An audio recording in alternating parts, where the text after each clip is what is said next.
ಮುಂದಿನ CM K H Muniyappa ತುಮಕೂರಿನಲ್ಲಿ ಸಚಿವರ ಪರ ಮೊಳಗಿದ ಘೋಷಣೆ, ದಲಿತ ಪರ ಸಂಘಟನೆಗಳ ಜೈಕಾರ.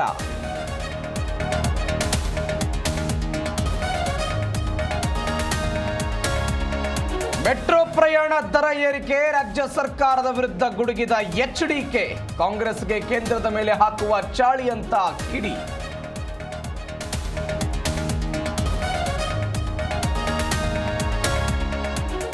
ಧಮ್ಕಿ ಪ್ರಕರಣದ ರಾಜೀವ್ ಗೌಡ ಟೆಂಪಲ್ ರನ್, ಜೈಲಿನಿಂದ ಹೊರಬರುತ್ತಲೇ ದೇವರ ಮೊರೆ, ಪ್ರಾಯಚಿತ್ತಕ್ಕೆ ಮುಂದಾದ್ರ ಕೈ ಮುಖಂಡ.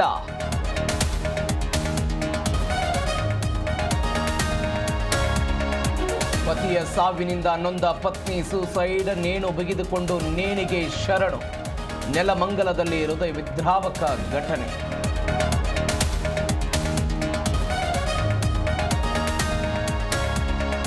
ಮೂವತ್ತೆರಡು ವರ್ಷದ ಹಿಂದಿನ ಪ್ರಕರಣದಲ್ಲಿ ಸಂಸದ ಅರೆಸ್ಟ್, ಬಿಹಾರ ಸಂಸದ ರಾಜೇಶ್ ರಂಜನ್ ಬಂಧನ, ನಕಲಿ ದಾಖಲೆ ಸೃಷ್ಟಿ ಪ್ರಕರಣದಲ್ಲಿ ಲಾಕ್.